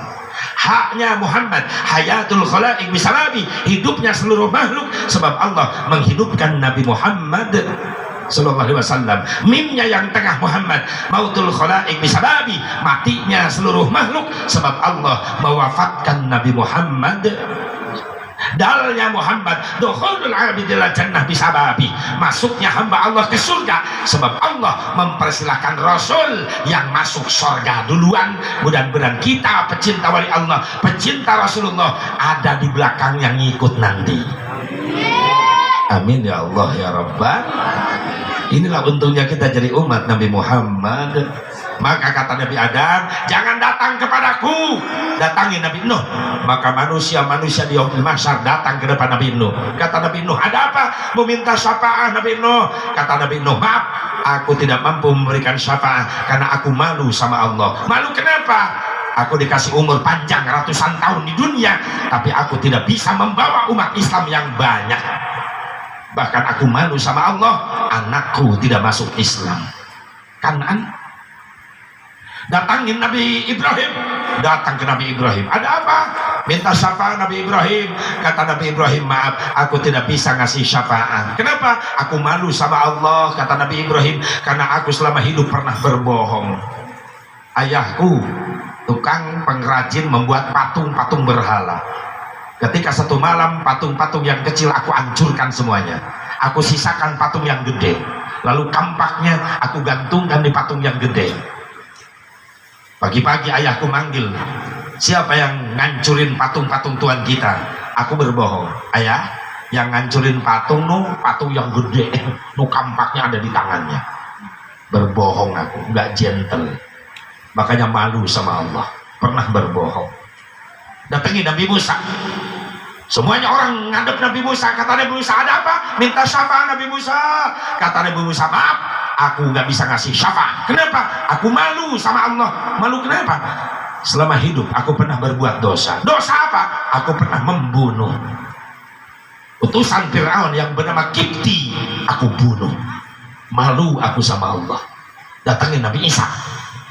Semuanya datang ke Nabi Isa. Kata Nabi Isa, ada apa? Meminta syafaat. Kata Nabi Isa, maaf, aku gak bisa ngasih syafaat karena aku malu sama Allah. Kenapa malu? Dengan adanya aku di dunia, banyak orang salah kaprah menganggap aku sebagai anak Allah. Malu aku sama Allah. Mending datangin tuh orang yang lagi sujud. Siapa dia? Nabi Isa. Dia satu-satunya orang yang paling mulia, paling suci.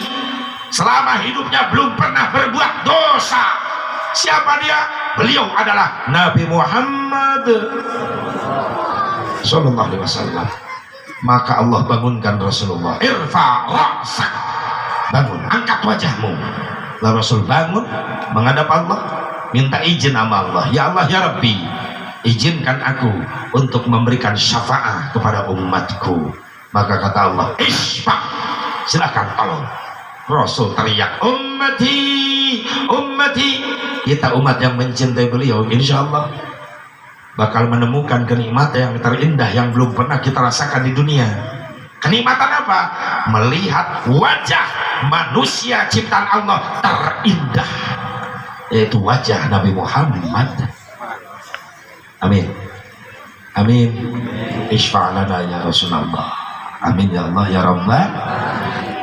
Selama hidup Rasulullah pernah dalam suatu riwayat, sahabat tanya, ya Rasulullah, nanti di yaumil mahsyar umatmu akan melihatmu. Iya. Mungkin ada yang di depan, ada di tengah, dan di belakang. Ada kelas-kelasnya, ada kelas PPIP, ada PPPPPIP, ada kelas ekonomi, ada. Ya, ini yang penting ketemu, ke bawah ke surga. Amin. Siapa yang engkau dambakan dari umatmu ya Rasulullah, yang akan mendapatkan syafaatmu nanti di yaumil mahsyar? Rasul menjawab, yang pertama adalah birrul walidain, umatku yang selalu memuliakan ibu dan bapaknya. Ingat kalau begitu orang tua nggak ada, sekarang udah dikubur baru ingat belum pernah nyenangin orang tua. Bener gak? Kita jadi anaknya mampu dulu, emak kita masih ada, masya Allah, rumahnya aja ngebul, tanah ngebul lantainya, nggak dibeliin keramik. Begitu mati emaknya baru dikirim keramik ke makam. Ya makamnya di keramik. Ada yang begitu di sini? Ada juga. Oh berarti mulainya dari sini. Ya lihatlah Bu sekarang Bu, di zaman era goblogisasi sekarang. Hah? Oh global di sini ya. Kalau di Cikampek era goblogisasi. Di zaman era penggoblogan masa kini. Banyak anak-anak yang udah benar goblok sama orang tuanya. Maaf zaman sekarang banyak orang tua sakit hati sama anak-anaknya. Beda pergaulan sekarang sama dulu, betul. Anak-anak dulu kalau disuruh, nah sini nah ke warung ya beli cabai tomat, makmu nyambel, nggak banyak nanya, lu anak berangkat ke warung. Nah sini nah, ngapa bah? Tolong ya, abah beliin bako sama daun arennya sama pahpirnya. Iya kalau dulu kan bako, daun kaung, pahpir. Ya berangkat anak ke warung, nyuruh anak sekarang sakit hati. Bener gak? Nah sini nah, beliin rokok ya, Samsung ke warung, bapak mau rokok. Malah nyalain motor depan bapaknya. Jauhan Pak, warungnya, nyuruh yang lain aja Pak. Karena saya udah janjian Pak sama temen-temen, nunggu di jalan pakai motor mau isi lodong Pak. Berangkat. Bapaknya melong aja, kata bapaknya tahu gini, cek dari orang nih anak. Banyak orang tua sakit hati sama anak. Dulu anak kita akhlaknya kalau mau ngelewatin sama bapaknya jongkok, sopan santun, maaf Pak, duduknya geser, saya mau numpang lewat. Anak kita begitu gak kalau numpang lewat? Gak ada akhlak sekarang. Emaknya di jalan, gak seret, sampai nyungsep emaknya. Bapaknya telentang, tidur-tiduran ruangan tamu, masya Allah, dilangkahin, buat loncat kagok, nginjek leher bapaknya. Ini anak jurig. Udah nginjek leher bapaknya, melotot sama bapaknya, bokap sih, bokap. Lu kagak nyambung, lu makan sama pindang, keluar dari mulut jadi bokap. Datang emaknya, nyokap. Datang neneknya, nyokap. Datang engkongnya, nyakop. Itu bahasa jurig di mana? Banyak orang tua sakit sama maaf nah, para remaja, jangan sakiti orang tua kita, apalagi ibu kita. Pak, dengerin. Maaf, dengan diutusnya Rasulullah, ibu-ibu diangkat derajatnya 3 tingkat di atas bapak. Lu kalah Pak. Jangan macem-macem sama bini. Awas. Muliakan bini kita. Tenang, gua belain, tenang. Emang gua dari dulu gak seneng sama laki. Ya bahaya kalau saya seneng sama laki, sebel deh. Maaf, ibu sampai diangkat derajat 3 tingkat. Pak, dengerin, jangan bohong dulu sama bini. Diam, gue yang ngomong, diam. Bahkan maaf, sekaya apapun suaminya, tolong kumpulin harta suaminya sedunia buat bayar jasa istri, gak bakal mampu kebayar. Diam. Mana jasa istri gak bisa dibayar sama suami. Ibu, harus dibawa nyanyi Pak. Kaulah wanita yang derajatmu 3 tingkat dibanding kau mengandung lagi. Kalau anaknya 20, goblok banget kan jangan nyanyi di situ. Menyusui, mengasuh dan merawat, lalu membesarkan putra putrimu ibu. Ada di qasidah ada? Kalau dulu mah bukan qasidah, waktu saya masih kecil ingat yang main tuh ibu-ibu. Alatnya gede tuh, bulat. Apa dulu mah disebutnya? kitimpring, bener. Kitimpring masih jadul, nggak ada variasi pukulan, nggak ada. Mukul dari awal sampai akhir gitu doang. Pak brung brung pak brung pak brung brung pak brung. Itu solisnya penyanyinya Bieba, kecereknya Binunung. Ya iya, lagu kagak jauh dari Yadana. Yadana, Yadana dan pak pak. Habis Yadana marah apa? Hamawi, Hamawi ya mis. Aduh. Bener. Hilang kitimpring, datang rebana kasidah. Mulai ada variasi pukulan, almanar tasi. Nasidaria, trak tung tung tung tung tung tung tung tung tung tung tung tung.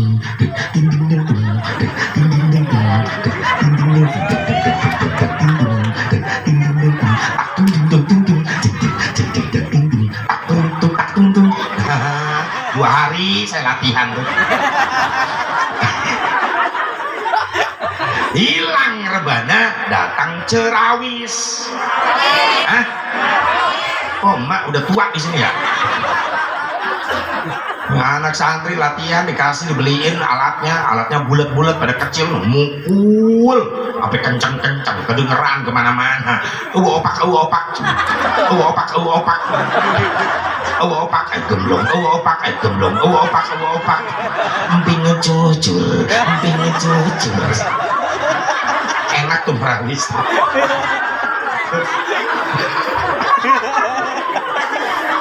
Iya, mungkin anak-anak santri sering nungguin saya pulang ceramah. Pulang jam 1, jam 2 kalau malam nih anak-anak santri nggak tidur. Ya pasti nih Sepuh Barok Abah pulang pasti bawa kardus biasanya. Itu panitia. Pulang ceramah biasanya bawa yang kencang. Nah, supaya didengeran. Ya biasanya 3 dus, 4 dus biasanya. Dus pertama opak ranginang, dus kedua jeruk, pisang, dus ketiga beras. Suka dapat beras biasanya. Yang keempat nasi malalah ditumpangin bakaka, begini aja bakaka. Udah, terima kasih atas dukungannya. Ya Allah. Di Qasid ada lagu apa? Ibu sampai 3 tingkat derajat diangkat oleh Allah. Kenapa? Karena ibu punya jasa gak bisa dibayar sama anak. Istri punya jasa gak bisa dibayar sama suami. Mana jasa ibu, jasa wanita? Maaf, jenjang menuju kehamilan biasanya ada proses ibu buang darah kotor sebulan sekali, betul? Kata itu apa namanya? Bahasa agamanya head ya, bahasa nasionalnya apa? Mens. Kalau bahasa Sundanya di sini apa? Halangan, kotoran. Kalau bahasa premannya apa? Ada bahasa premannya ada. Si brewok muntah darah gitu. Udah diam. Udah diam, brewok muntah darah. Si botak jadi merana.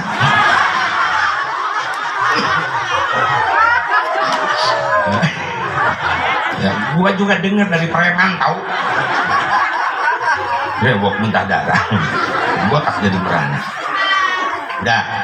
Katanya kalau ibu lagi mens, lagi head, ada yang pegel, sakit badan, bener gak bu? Suami kita ngerasain gak? Pengen terima beres aja. Kata ibu-ibu kalau gitu nggak adil dong. Yang men wanita, bapak-bapak enggak justru adil. Ketika ibu mens, ada ibadah mahdoh yang diliburkan. Allahu Akbar, Allahu Akbar. Adan lohor, ibu tidur bablas sampai maghrib. Kata suaminya, lu dosa lu, gak sholat lu, molot terus. Sorry bang, gua men. Enak banget jawabnya. Puasa Ramadan siang-siang di kamar. Kata suaminya, nah lu ketahuan lu gak puasa, dosa lu. Sorry bang, gua men, gak percaya. Lu lihat. Ya buat bukti lah. Makanya yang men ibu-ibu syukurin lah bu. Kenapa? Karena ibu-ibu kalau men penanggulangannya gampang. Kenapa? Karena ada softtek. Kalau bapak-bapak men, coba gimana softteknya? Masa dibuntal pakai anduk? Ibu-ibu men ada softtek, nggak kebeli softtek gampang ibu, tinggal lari ke dapur, lap kompor, jejelin, susah amat, gampang penanggulangannya. Mana lagi jasa yang nggak bisa dibayar oleh bapak-bapak dan anak hamil. Waktu ngidamnya aja ibu udah repot, banyak ibu-ibu ngidam kesurupan aneh-aneh maunya. Ya iyalah, pengen pepes bajai. Cuma nggak bungkus naik. Ada lagi yang kesurupan, yang ngidam. Tawarin sama suaminya, lu makan supaya seger lu badan, janin kita sehat. Ada sate ayam, gua mau. Opor-opor nggak mau. Nasi doang bang, iya makan lah nasi doang juga. Pengen dicocolin nasinya bang, dia cocolin opor, gepuk tuh ada tuh sate, bukan. Dicocolin sama apa tuh nasinya? Sama kepala kiai. Kesurupan nih orang. Dia mah dendam ngidamnya. Mana kiai mau dicocol kepala? Datang suaminya minta izin sama kiai yang ridho ya, istrinya lagi ngidam, pengen nyotol nasi sama kepala kiai. Kata kiai aneh-aneh yang ngidam. Sebelum gua dicocol, mending lu gua cocol sekarang ya. Udah kacau tuh yang ngidam, ya amit-amit kesurupan ngidamnya. Ngidam aja udah repot, apalagi udah gede perut 8-9 bulan kan repot bu ya. Laki kita mah tenang-tenang aja.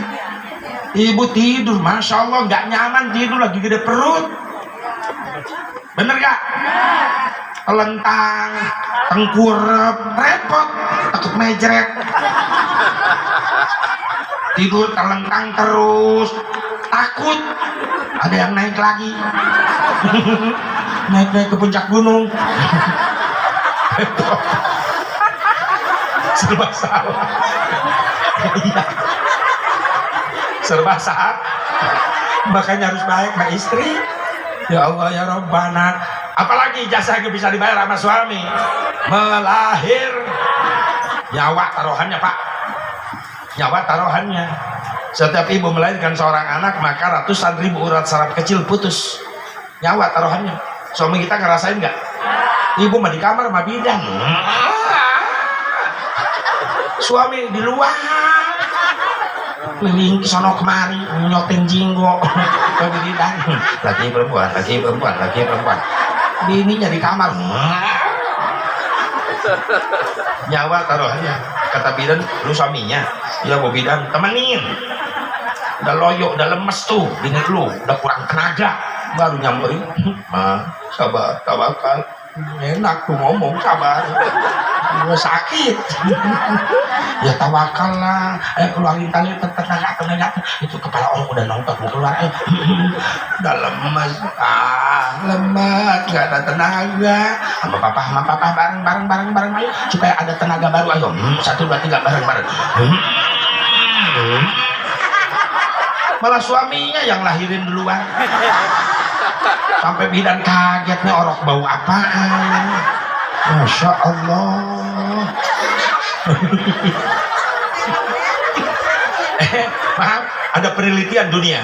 Kata peneliti, gak ada lagi manusia yang paling berani di dunia. Cuma satu, siapa? Ibu-ibu. Mana buktinya ibu-ibu paling berani? Bukti pertama, ibu-ibu berani menghadapi kematian. Yang paling berani menghadapi kematian cuma ibu-ibu. Maaf pak, kita kalah. Ibu punya anak 5, berarti udah 5 kali menghadapi kematian. Karena setiap melahirkan anak, nyawa taruhannya. Anak ibu 5, berarti 5 kali perang menghadapi kematian. Makanya disebut paling berani.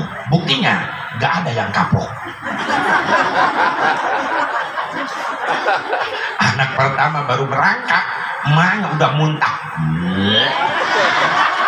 Kenapa kok kelepasan? Ya, lumayan doyan.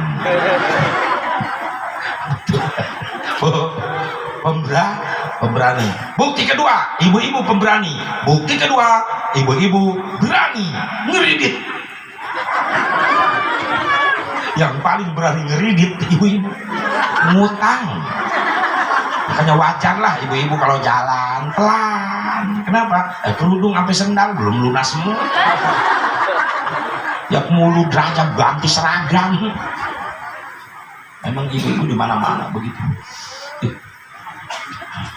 Ya serunya pengajian ibu-ibu itu ada variasinya, ada kreditan, ada arisan. Kalau bapak-bapak sepi pengajian, nggak ada kreditan serempak, nggak ada. Ya Allah ya Rabbana, bu, melahir, kan pemberani ibu-ibu berani ngeridit. Yang ketiga, mana bukti ibu-ibu pemberani? Bukti ketiga, ibu-ibu berani marahin yang dagang. Paling galak sama yang dagang ibu-ibu. Bapak-bapak mau makan ada ada nasi doang. Ada tukang chicken lewat, "Mang, chicken berapa? Paha." 6.000, 4.000 ya. Gua bisa bang, 6.000. Ini bumbunya crispy. Kalau laki-laki mikir, biarin mal juga gua beli, yang penting bisa makan. Daripada gua capek ngejar-ngejar ayam, belum nyembelinya, belum merebusnya, dudutin bulunya, gorengnya. Oh lama banget. Udah bungkus bang, 6.000 jadi. Simple laki-laki mah pikirannya rasional, nggak banyak bacot. Kalau ibu-ibu nawar, perasaan ngomongnya pakai sound system ibu-ibu. "Bang, chicken berapa paha?" 6.000 kok. 6.000 sampai denger semua kampung. Daging ayam segede gituan mahal, lu cari untung terlalu banyak. Di tempat yang lain segede gitu mah 2.500. Kata tukang chicken, 100 ibu-ibu yang belanja begini bangkrut gua udah. Daripada malu ribut sama ibu-ibu, tukang chicken ngalah. Ya udahlah, buat ibu mah 2.500. Nih sekalian, roda saya makan sekalian semuanya. Orang bangkrut. Yang keempat, ibu-ibu pemberani. Apa bukti yang keempat? Berani menghidupkan yang mati. Serem ibu-ibu. Ini berarti sakti loh, jangan ngeledek ibu-ibu. Laki-laki nggak ada apa-apanya. Ilmu ibu-ibu itu lebih sakti karena mampu menghidupkan yang mati.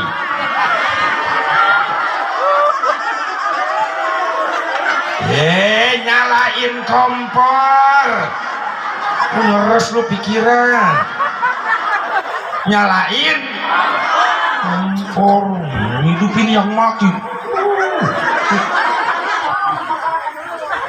Udah dah. Nih hebatnya ibu-ibu. Bu, mudah-mudahan banyak panjang umur. Kalau nggak ada gerakan majelis Islam ibu-ibu nih sepi pengajian. Ngandelin bapak-bapak susah. Makanya saya di Cikampek kalau ngadain pengajian nggak pernah ngundang banyak bapak-bapak, olok undangan. Sebarin bapak-bapak 100 undangan, yang datang 5 engkong-engkong semuanya, yang 4 molor, yang 1 batuk. Mengundang ibu-ibu, ibu-ibu cukup 2 undangan 2 desa, yang datang 2.000, mantep. Cuma olok hejo. Jangan dulu tepuk tangan. Iya, undangan nggak olok tapi makanan olok. Ya iyalah, kalau ngasongin makanan sama ibu-ibu nggak ngitung menit, detik baru dasongin, sama piring-piringnya hilang. Nuh, nyubit bapak-bapak awet, nuh lihat tuh, di piring tuh lihat, awet. Nuh, kokong, nunung tuh lihat tuh. Depan bapak-bapak jeruk pisang awet. Bapak-bapak ngadepin pisang gini aja. Lu modus, nunggu orang meleng pisang hilang 1. Dikantongin sama bapak-bapak. Lu gak percaya kodok di kantong celana bapak-bapak, pasti ada pisang. Kalau ibu-ibu, masya Allah, masongin syah, hilang semua. Hebat ibu-ibu, masya Allah. Biar panjang umur bu, amin. Ya Allah ya Rabbal Sekali lagi, siapa yang dapat syafaat Rasulullah? Orang yang memuliakan ibu dan bapak. Doain anak-anak kita biar pada mulia, pada saleh. Amin ya Allah ya Rabbal. Siapa lagi ya Rasulullah yang dapat syafaatmu? Orang yang selalu memuliakan ulama dan wali-waliku. Ini kita. Siapa yang memuliakan ulamaku, kata Nabi, sama dengan memuliakan aku. Barang siapa yang memuliakan aku sama dengan memuliakan Allah. Barang siapa yang memuliakan Allah, Allah sudah sediakan singgasana di dalam surganya Allah. Mudah-mudahan kita dapat bangku, kursi spesial di surga nanti, karena hari ini kita memuliakan ulamanya Rasulullah, pewaris Rasulullah, dzurriyyah Rasulullah, Sultan Aulia Syekh Abdul Qadir Jailani qaddasallahu sirrahul aziz. Amin ya Allah ya Rabban. Siapa lagi ya Rasulullah yang kau idam-idamkan, dambakan, yang mendapatkan syafaat nanti? Orang umatku di akhir zaman yang belum pernah bertemu dengan aku, yang belum pernah melihat wajahku, yang belum pernah mendengar suaraku, tapi mereka rindu kepadaku, cinta kepadaku, sampai bibirnya basah membacakan sholawat kepadaku. Makanya ingat, ada pembicaraan Al-Habib Umar bin Abdurrahman Al-Attas, la yanfa'u fi hadzal zaman illa syai'ani kasratul istighfar ana al-laili wa atrafan nahar wa salati ala nabiyil muhtar.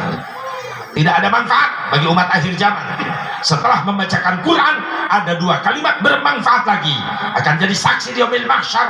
Kalimat apa? Yang pertama, siang malam membaca istighfar. Yang kedua, siang malam membacakan sholawat kepada Nabi Muhammad. Coba kalau zaman dulu mak kita mau nidurin anak, bibirnya sholawat dikir begitu bu. Anak tengah malam nangis, udah nak jangan nangis ya, mak juga capek pengen istirahat, mak ayo ya tidur sayang. Astagfirullah Rabbal baraya. Istighfar tengah malam, maknya dapat pahala, anaknya damai hatinya. Kenapa? Ada rekaman istighfar. Sallallahu Rabbuna. Orang tua begitu dulu, masya Allah. Mau tidur nak? Ya mak ayun, udah diayun di pangku sama emak ya, tidur. Sallallahu ala Muhammad. Ma yang gaul ma lagunya India. Ya udah tidur. Ya Rasulullah salamun alaik ya rafi'a sya'ni wa daraji adfat tayyaji ratal alami ya uhailal judi wal karami. Kocok ay. Ya gak apa-apa, yang penting salawat daripada nidurin anak di ayun. Tidur dari minggu turun ayah ke kota. Ya anak bukan tidur, melotot matanya mikirin lagu, pengen cepet hari minggu. Ya gak apa-apa Ustaz, itu lagu anak-anak. Iya, tapi isinya nyuruh main. Kreatif maknya, ganti judul, jangan hari minggu, hari Jumat kek. Nah tidur ya, mak dapat ilmu, ada lagu baru judulnya hari Jumat. Pada hari Jumat ku ikut ayah ke masjid. Kan itu mah bagus. Pakai sendal jepit ku duduk samping Pak Khotib. Ku mendengarkan Pak Khotib yang sedang berkhutbah, mengajarkan kita supaya baik sholatnya. La ilaha illallah. Nah tulis lu Pak Ud, tulis. Ini ngajarin anak-anak, lagunya main melulu. Pelangi ganti mengaji barokah jiwamu, marah pusing kacau hilang karenamu. Allah Maha Agung penuh kasih sayang, mengaji cinta Al-Quran. Itu ngedidik itu lagu. Datang bapaknya, tuh tidur. Lagu Pak, gua udah bikin lagu matematika, udah dengerin. Ji tambah siji jumlahnya jadi 2. Kalau bisa ngaji nanti juga bisa berdoa. Itu lumayan matematika. 2 tambah 2 jumlahnya jadi 4. Kalau bisa berdoa nanti juga dapat berkat. 4 tambah 4 jumlahnya jadi 8. Kalau banyak berkat insya Allah nggak susah makan. Lumayan. 8 tambah 8 jumlahin 16. Kalau banyak makan insya Allah awet beras. Lumayan. 16 tambah 16 jumlahin 32. Kalau banyak beras insya Allah ngasih mertua. Bagus. 32 tambah 32 jumlahin 64. Udah baik sama mertua, bini lu bisa 4. Nah, setuju bapak-bapak? Yes. Ibu-ibu setuju? Pasti. Bu, Bu, pengen nggak punya suami tetap setia? Pengen nggak? 3 akhlak Siti Khadijah pakai di rumah. Yang pertama, pinter nyenengin suami Rasulullah dengan bahasa. Nggak pernah cerai. Khadijah kalau ngobrol tuh rendah suaranya depan Rasulullah. Ya Humairah, cantik, bunga mawarku sini sebentar. Labbaika ya Rasulullah. Rendah. Ada apa wahai utusan Allah? Kalau nggak ngerepotin, tolong aku seduhkan air susu. Baik, tunggu sebentar, aku bikinkan. Nikmat. Beda sama Khadijah. Cilangkap. Macam kampek. Itu CS-nya itu.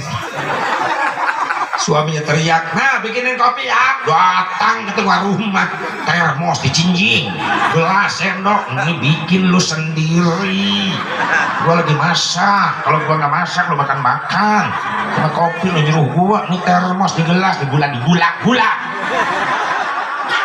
Kopinya mana? Kerok leher lu, Masya Allah. Daki, tolong. Ada istri begituan? Ada Pak, ada gak? Oh, lu mitnah lu. Oh, nggak ada Bu ya? Nggak ada yang ngaku.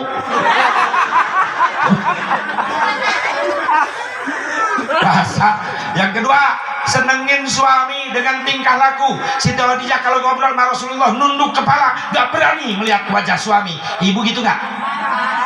Bapak cari lagi lah, kompak lah. Ngadepin suami, mata keluar, ludah muncrat. Hasil ngaji. Praktek nanti pulang di rumah. Mas ini mah, sama bapak ada di rumah. Ada apaan sih?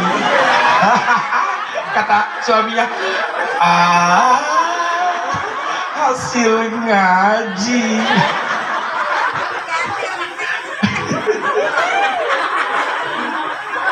Tiga, senengin suami sama dandanan. Siti Khadijah tuh udah cantik alami, tapi ketika mau ngobrol sama Rasulullah, beliau dandan lagi sampai Rasul tuh betah dari pagi sampai sore, nggak mau jauh dari sisi Siti Khadijah. Umar bin Khattab nanya, suatu ketika Rasulullah, aku lihat engkau duduk di samping Khadijah dari pagi sampai sore, sampai kau nggak mau jauh dari Khadijah. Ada apa ya Rasulullah? Rasul jawab dengan senyum, Umar, gimana aku menjauhi Khadijah? Karena aku memandangnya begitu betah, nggak pernah kapok. Karena di sampingku adalah bidadarinya surga. Cantik untuk suami. Ibu dandan, suka dandan? Mau kemana? Belum mah gitu.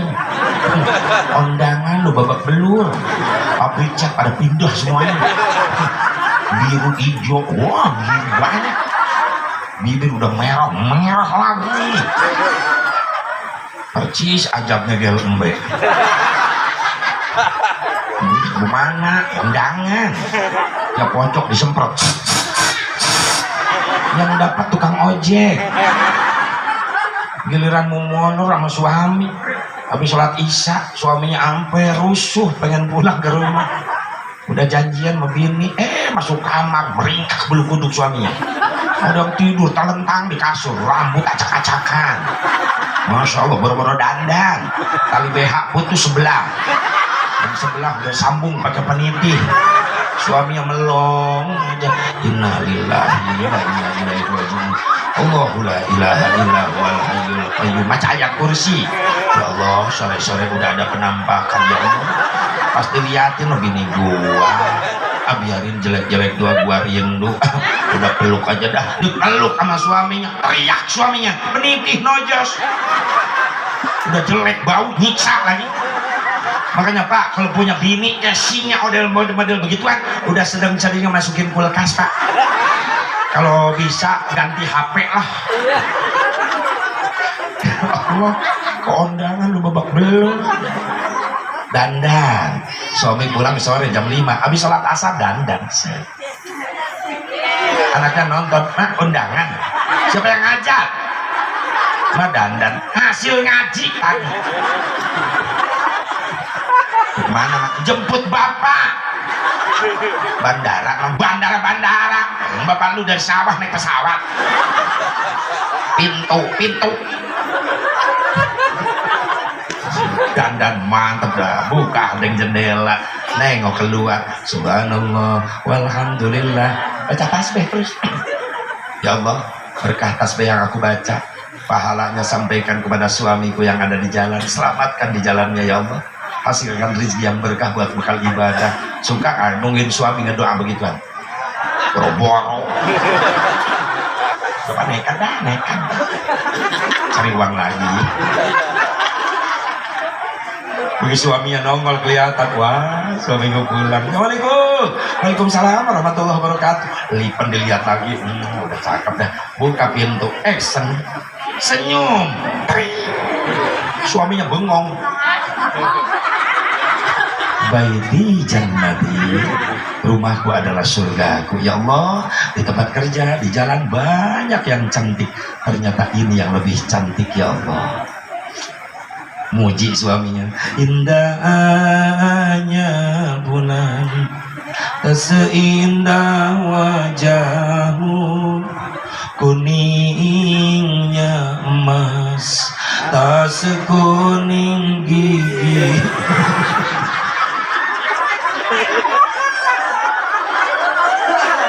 Ya iya, lipen medok, pas dingin cangkang jengkolnya lap. Untung cangkang jengkol, coba kalau pohon kan. Lalu nggak hati-hati lipen medok jengkolnya api kami kan.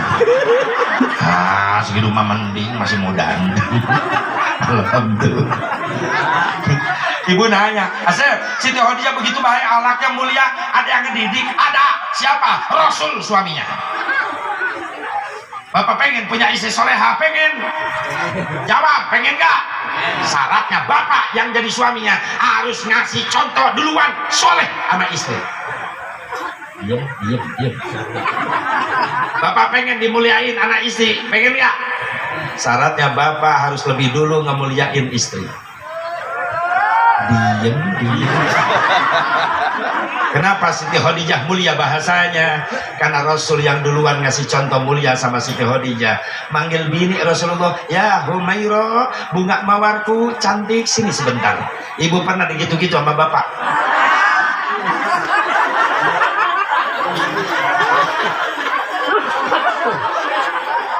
Cuma enak sih manggil bini sembarangan. Peang sini. Isinya makin kasar, ada apaan jebrak? Astagfirullahaladzim. Si Peang sama si jebrak. Pasti istrinya ngadu nanti di rumah. Dengerin nggak tadi lu, kasih Mubarok ceramah. Rasul manggil bini bunga mawar, Pak, bunga mawar. Selama ini papa belum pernah manggil seperti itu. Suaminya teriak, wajar. Siti Khadijah dipanggil bunga mawar sebab cantik. Nah lu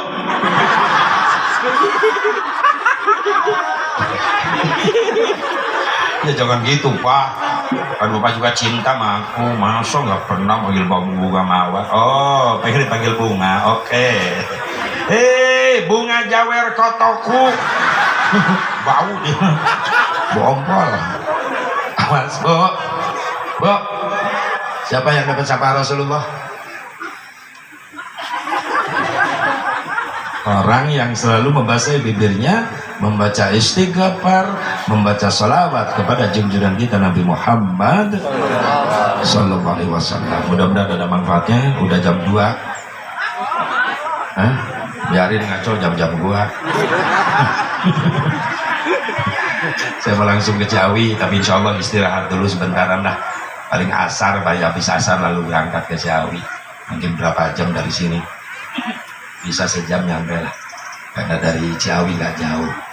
Mudah-mudahan sekali lagi kita dipanjangkan umur, disehatkan lahir batin oleh Allah, dimudahkan rezeki buat bekal ibadah, turunan-turunan kita jadikan turunan yang soleh dan solehah. Intinya kita mendapatkan nanti di yaumil mahsyar syafaatnya Nabi Muhammad Sallallahu Alaihi Wasallam. Allahumma shalli wa sallim wa barik ala sayyidina wa habibina wa syafi'ina wa karimina wa maulana Muhammad وسلم رضي الله تبارك وتعالى عن كل سادتنا أصحاب رسول الله أجمعين آمين يا الله يا رب العالمين أعوذ بالله من الشيطان الرجيم بسم الله الرحمن الرحيم الحمد لله رب العالمين حمدا يوافي نعمه ويكافئ مزيدا يا ربنا لك الحمد كما ينبغي لجلال وجهك الكريم عظيم سلطانك اللهم اغفر لنا ذنوبنا ولوالدينا وارحمهم كما ربونا صغارا ولجميع المسلمين والمسلمات والمؤمنين والمؤمنات الأحياء منهم والأموات اللهم أحسن عاقبتنا في الأمور كلها وأجرنا من خزي الدنيا وعذاب الآخرة ربنا آتنا في الدنيا حسنة وفي الآخرة حسنة وقنا عذاب النار صلى الله على سيدنا محمد النبي الأمي وعلى آله وصحبه وسلم بفضلك سبحان ربك رب العزة عما يصفون وسلام على المرسلين والحمد لله رب العالمين هدانا الله وإياكم أجمعين والله الموفق إلى الصواب الطارق السلام عليكم ورحمة الله وبركاته.